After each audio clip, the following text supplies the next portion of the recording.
Hello friends, in this video I am going to discuss the slope deflection method. This method was invented by Professor George A.M. in 1915.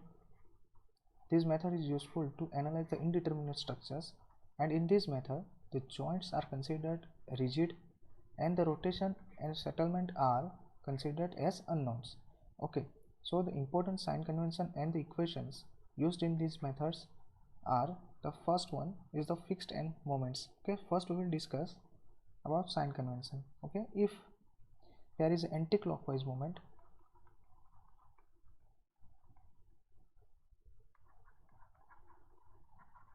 we will use the negative sign, and if there is a clockwise moment, we will use positive sign. Okay, now we will see the different equations.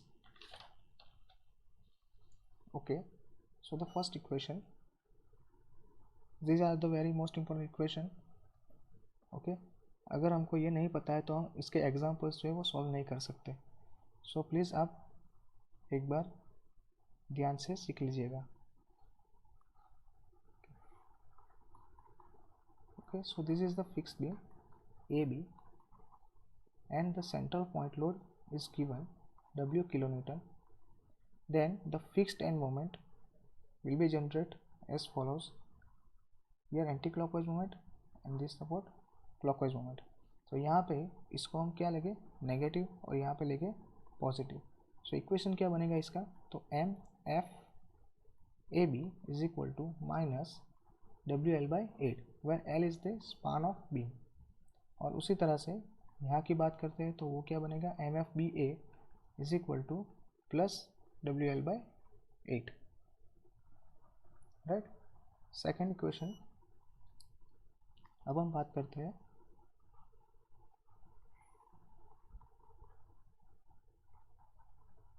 अगर यहाँ में हमें UDL दिया गया है W kilonewton per meter, this is the support A, this is the support B, this is anti-clockwise moment, this is clockwise moment, so this will be minus, this will be positive. Right, so equation MFAB is equal to minus WL square by 12. L is the span of AB. MFBA is equal to plus WL square by 12. और equation देखते हैं आगे. Suppose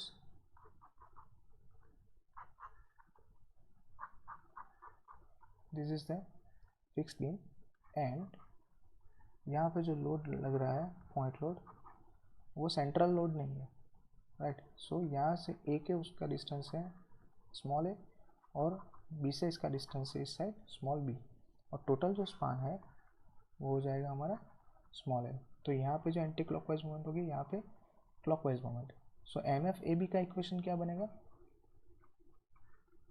देखिए anti clockwise इसलिए minus, और यहाँ पे हम क्या लिखेंगे, लोड कितना है डब्ल्यू. अब ध्यान रखेगा यहाँ से जो नज़दीक का डिस्टेंस है, ए से नज़दीक है, ये ए बी की मोमेंट हम फाइंड कर रहे हैं, तो ए का डिस्टेंस है वो हमें सेम टू सेम लिख देना है. जो अवे डिस्टेंस है जो इससे दूर है डब्ल्यू के बाद का, वो क्या है बी, उसका क्या करेंगे, स्क्वायर करेंगे, minus W A B square by L square. उसी तरह से अगर हमें एम एफ बी ए का इक्वेशन लिखना है तो कैसे लिखेंगे, तो M F B A is equal to हम लिखेंगे प्लस, क्योंकि वो क्लॉकवाइज है, यहाँ पे लिखेंगे लोड. देखिए नज़दीक का डिस्टेंस क्या हो गया अभी बी, तो यहाँ पे हम लिखेंगे बी. अवे डिस्टेंस क्या हो गया ए, तो इसका हम क्या कर देंगे स्क्वायर, तो W A B A square divided by L square. Okay, now suppose we are given this condition, here is the support A and here is the support B, and the support B is settled by delta. Okay, so now what will be the equation, the moment will be generated here will be anti-clockwise on both supports, so the both moment will be minus. Equation की अगर हम बात करेंगे तो क्या equation बनेंगे इसके, तो M F A B is equals to minus 6EI delta divided by L square, where L is equal to span. Okay, M F B A उसी तरह से क्या होगा, सेम मोमेंट आएगी, minus 6EI delta upon L square. आगे बात करते हैं इक्वेशन में, तो ये क्या हो जाएगा, सपोज हमें कंडीशन ऐसे दी गई है, हमारा जो सपोर्ट ए है वो रोटेट होता है थीटा से, तो यहाँ पे जो मूवमेंट जनरेट होगी वो कौन सी बनेगी, क्लॉकवाइज होगी, दोनों एंड पे क्लॉकवाइज मूवमेंट होगी, तो दोनों पॉजिटिव भी होगी। इक्वेशन कैसे रहेगी इसके, तो एम एफ ए बी की अगर मैं बात करूँ तो जहाँ पे रोटेशन हो रहा है वहाँ पे हमें लिखना है 4EI थीटा ए अपन एल। ओके, और उसका जो फार एंड सपोर्ट है उस पर हम क्या लिखेंगे, उसके हम इसको मोमेंट हाफ करके भेजेंगे यहाँ पे, तो एम एफ बी ए क्या हो जाएगा, plus 2 times EI theta A divided by L. और एक केस की बात करते हैं जो काफ़ी इम्पोर्टेंट है, समझ लिए हमारा फिक्स सपोर्ट है और यहाँ पे जो हमें सपोर्ट दिया गया हुआ है वो सिंपल सपोर्ट है, ए बी और स्पान हो गया एल। यहाँ पे जो हमें डायरेक्ट जो सेटलमेंट हो रहा है, अगर दूसरी लैंग्वेज बोले तो बी सपोर्ट का सिंकिंग हो रहा है, और वो सिंकिंग कितना है, डेल्टा है, तो यहाँ पे जो मूवमेंट क्रिएट होगी वो कैसी होगी, एंटी क्लॉकवाइज होगी सपोर्ट ए के पास। और यहाँ पे जो सिंपल सपोर्ट है, मतलब क्या हो गया कि यहाँ सिंपल सपोर्ट है तो मोमेंट एट बी ए क्या हो जाएगा, ज़ीरो हो जाएगा, और यहाँ पे क्या मोमेंट आएगी, एंटी क्लॉकवाइज है तो हम माइनस साइन यूज़ करेंगे, तो M F A B is equal to हो जाएगा माइनस डेल्टा। यहाँ पे देखिए इसको कैसे याद रखना है, अगर ये सिंपल सपोर्ट है, देखिए यहाँ पे हमें फिक्स सपोर्ट लिया था तो यहाँ पे 6 लिखा था हमने, राइट। अगर यहाँ पे सिंपल क्या सिंकिंग हो रहा है तो उसके ए सपोर्ट पे मोमेंट कितनी हो जाएगी, minus 3EI delta upon L square, और ये जो सपोर्ट बी है वो सिंपली सपोर्ट है, इसलिए उसकी मोमेंट कितनी हो जाएगी, 0 हो जाएगी, राइट। ओके, तो अब हम बात करते हैं, तो यहाँ पे बात हो गई फिक्स्ड एंड मोमेंट की। अब हम बात करते हैं कि रोटेशंस की साइन कैसे लेंगे, राइट, रोटेशन का साइन कन्वेंशन कैसे लेंगे, तो मैं यहाँ पे लिखता हूँ सेकेंड पॉइंट जो हमारा हो जाएगा रोटेशंस।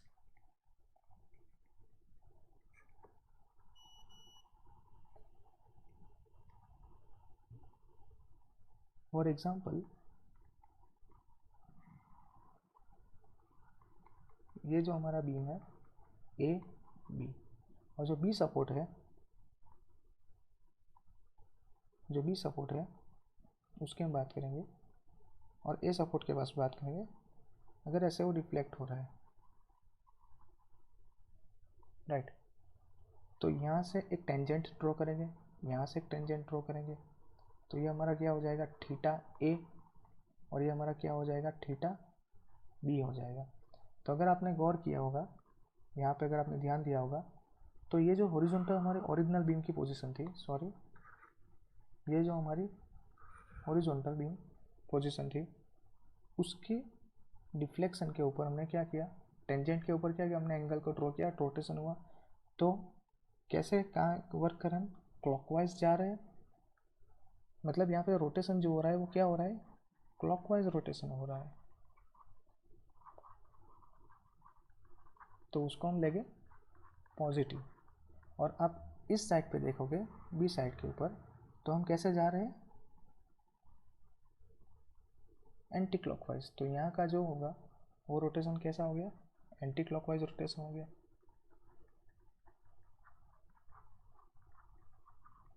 तो उसकी साइन हम कैसे लेंगे, नेगेटिव लेंगे, मतलब यहाँ पे जो थीटा ए है वो पॉजिटिव आएगा और थीटा बी जो है वो नेगेटिव आएगा, राइट।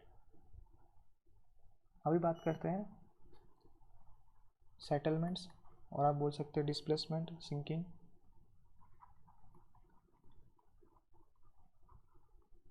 सेटलमेंट डेल्टा,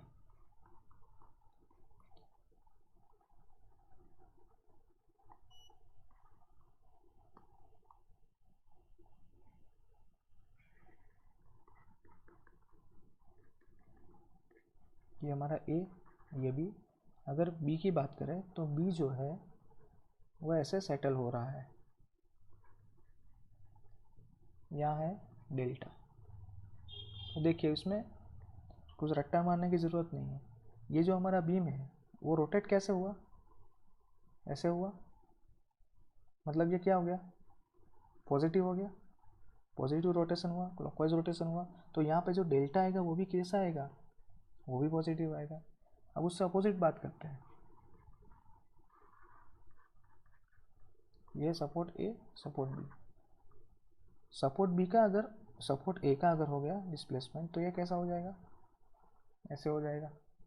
अभी यहाँ पे जो रोटेशन जो हुआ है बी के पास वो कैसा हुआ, कैसा हुआ, एंटी क्लॉकवाइज हुआ। तो एंटी क्लॉकवाइज रोटेशन क्या है, नेगेटिव है। तो यहाँ पे जो डेल्टा आएगा, जो डिस्प्लेसमेंट आएगा वो भी कैसे लेंगे हम, उसको भी हम लेंगे नेगेटिव, राइट। ओके, अब बात करते हैं नंबर 4 जो कि हमारे लिए काफ़ी इम्पोर्टेंट है, वो है इक्विलिब्रियम कंडीशंस।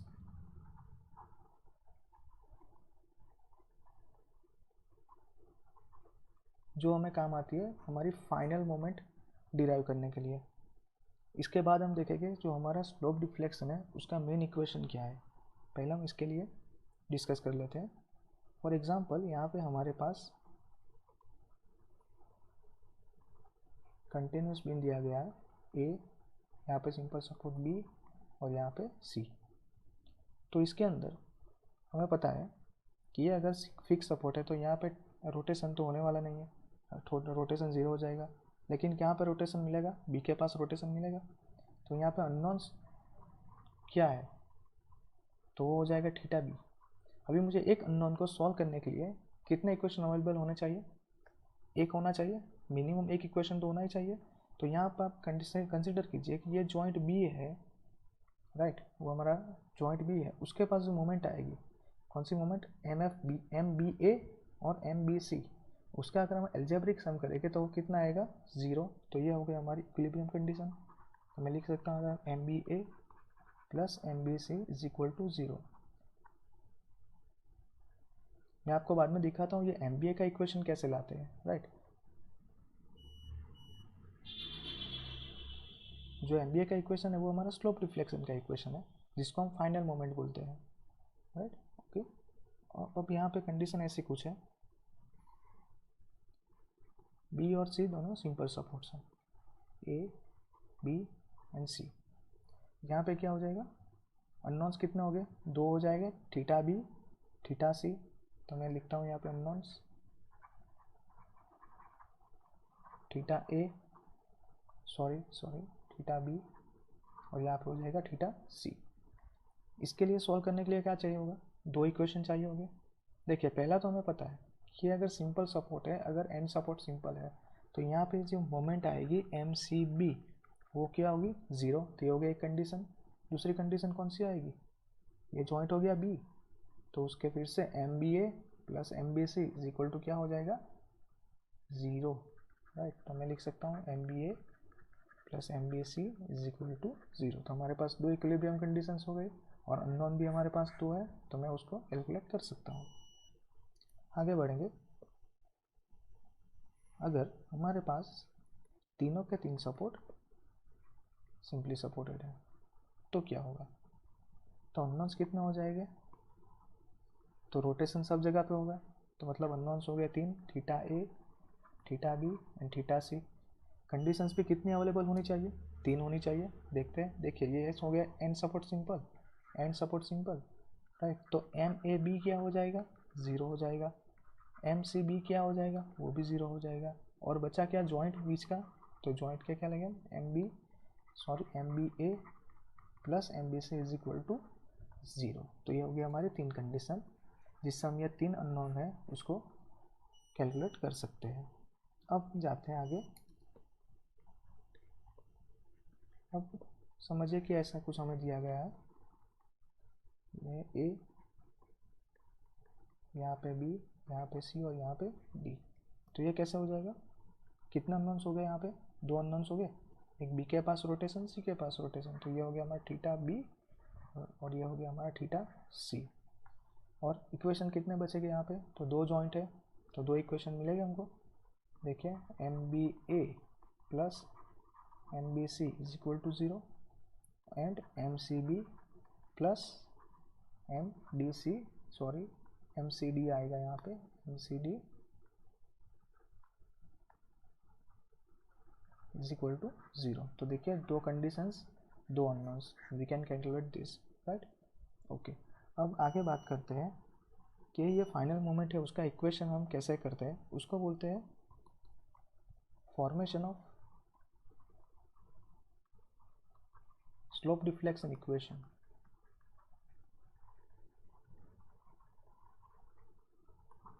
पहले हम ये फॉर्म करेंगे, उसके बाद जो है उस इक्विलिब्रियम कंडीशन यूज़ करेंगे, राइट। तो ये जो इक्वेशन है वो स्लोप डिफ्लेक्शन के बहुत ही इंपॉर्टेंट इक्वेशन है। तो हमें यहाँ पे दिया गया है एक ऐसा बीम ए बी एंड सी। अगर मुझे यहाँ पे एम ए बी चाहिए, मुझे क्या चाहिए यहाँ पे एम ए बी, तो मैं कैसे उसको लिखूँगा। देखिए एम ए बी क्या है, हमारी टोटल मोमेंट है, फाइनल मोमेंट है, उसको हम लिख सकते हैं एम ए बी। मतलब मैं लिखूँगा fixed end moment of A B plus 2EI divided by L.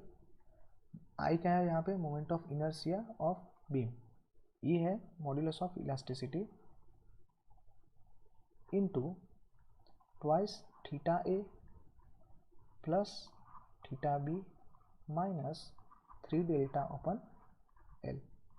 ये जो थीटा है वो सपोर्ट ए के पास रोटेशन है, थीटा बी जो है वो सपोर्ट बी के पास रोटेशन है, राइट। और अगर मुझे लिखना है यहाँ पे एम बी ए, तो मैं अभी कैसे लिखूँगा, तो ये हो जाएगा M F B A fixed end moment of B A plus 2EI by L plus, इसको कैसे लिखेंगे, देखिए ऊपर हमने क्या किया था, ए पहले है तो उसके हमने जो रोटेशन है उसका क्या किया था, डबल किया था।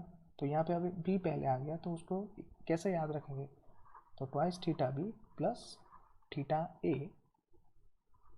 Minus 3 delta upon L. यहाँ पर जो डेल्टा है वो होगा सपोर्ट ए के पास डेल्टा होगा, और यहाँ पे जो डेल्टा है वो सपोर्ट बी के पास का डेल्टा होगा, राइट। और तो अब हम इसके अगले वीडियो में एक प्रॉब्लम उसको सॉल्व करेंगे। अगर आपको ये वीडियो अच्छी लगे तो प्लीज़ लाइक कर दो। इसके अंदर जितने भी इक्वेशंस है और जितने भी रूल्स है वो हमें फॉलो करने पड़ेंगे, राइट। मिलते हैं अगले वीडियो में।